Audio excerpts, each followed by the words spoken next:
చేసి తర్వాత మార్కెటింగ్ అన్నిలో అందరు స్టేక్ హోల్డర్స్ని పెట్టి కమిటీ వేసి ఆ కమిటీ నిర్ణయించమన్నారు. ఓకే, సో వాళ్ళ కష్టాలు కూడా డెఫినెట్గా తీరుస్తారు.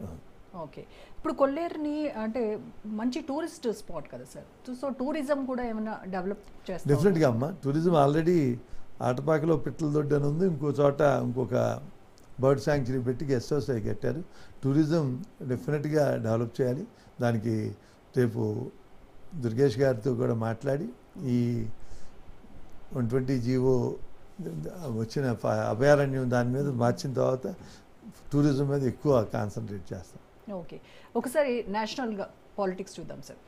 ఏంటి బీజేపీ బీహార్ ఎలక్షన్స్లో అంటే బంకీపూర్ ఉప ఎన్నికలో ప్రశాంత్ కిషోర్ విజయాన్ని ఊహించిందా బీజేపీ? ఊహిస్తాం కాదమ్మా, అన్నీ ప్రశాంత్ కిషోర్ దేశంలో అందరికీ అడ్వైస్ చేస్తా అతను ఒక స్ట్రాటజిస్ట్గా ఉన్నాడు.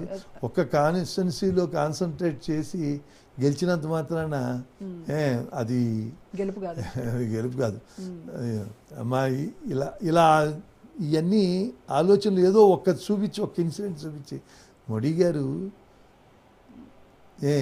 ఇప్పుడు దేశంలో ఎన్ని రకాలుగా ఎంతమందికి ప్రజల్లో రైతులకి, మహిళలకి, చదువుకునే పిల్లలకి, వృద్ధులకి అందరికీ అన్ని ఆహార భద్రత కల్పించి వికసిత్ భారత్ అనే స్లోగన్తో ఇలా వెళ్తూ ఉంటే ఎక్కడెక్కడో ఒక ఇన్సిడెంట్ జరిగితే మన ఢిల్లీలో జరిగిన ధర్నా అనొచ్చు, లేకపోతే ఇదనో అవన్నీ దాన్ని తీసుకుని అది అయిపోయింది అనుకుంటే చాలా తెలివి తక్కువ. ఇది మీకు గుర్తుంటే యోగి ఆదిత్యనాథ్ గారు ఎంపీకి రిజైన్ చేసి, ఆయన ఎప్పుడు గెలిచే ఎంపీకి రిజైన్ చేసి యూపీ చీఫ్ మినిస్టర్ అయ్యారు. తర్వాత జరిగిన పార్లమెంట్ ఎలక్షన్ అక్కడ గెలిచింది. తర్వాత ఏమైంది? ఈయనకున్న కెపాసిటీస్కి ఆయనకున్న దానికి ఒక ఎలక్షన్ గెలిచి ఉండొచ్చు. నాకు అక్కడ పరిస్థితి లేదు. నా క్వశ్చన్ ఏంటంటే అక్కడ బీజేపీ బంకీపూర్ నియోజకవర్గం అనేది పెట్టని కోట, అసలు అది ఇంకా కళ్ళు మూసుకొని గెలిచేటువంటి ప్లేస్ అది మీది. అక్కడ నితిన్ నబీన్ వాళ్ళ కుటుంబం ఇప్పటి వరకు గెలుస్తూనే వచ్చారు. సో అది కాపాడుకోలేకపోయింది బీజేపీ అని అంటే ఇది బీజేపీకి చాలా మైనస్, ఇక్కడ ఇంకా పతనం స్టార్ట్ అయింది అనేది.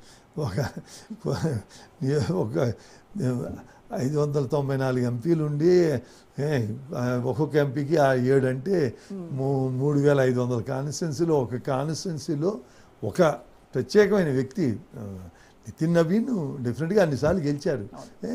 ఒకసారి ఇతనికి అవకాశం ఇద్దామని ఇచ్చి ఉండొచ్చు, నాకు ఎగ్జాక్ట్గా తెలియదు. కానీ బట్ ఒక్కదాన్ని ఒక న్యూస్లో ఆ స్థాయి నాయకుడు వెళ్ళి నుంచుని గెలవగానే ఏదో అయిందని ఏమన్నా కంటెస్ట్ చేశారు బీహార్లో, ఒక్క సీట్లో కూడా ఒక్క గెలవలేదు కదా.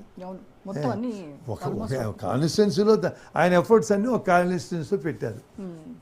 పెట్టబట్టి డెఫినెట్గా గెలిచారు. కానీ దాంట్లో మొన్న జరిగిన ఎలక్షన్లో ఏమీ లేదు, ఇప్పుడు వచ్చింది అంటే అర్థం డెఫినెట్గా. కానీ వాళ్ళు గత అసెంబ్లీ ఎలక్షన్స్లో ఓడిపోయినప్పుడు ఇదంతా కూడా ఈవీఎంలు మ్యానిపులేషన్ చేశారు, ఈవీఎంల వల్లనే మేము ఓడిపోయాము అని చెప్పారు. మరి ఇవాళ అదే ఈవీఎంలతో కదా ఆయన గెలిచింది.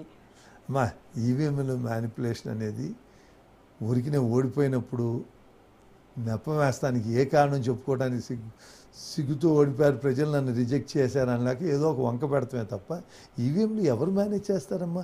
ఒక్కళ్ళతో అయ్యే పనే.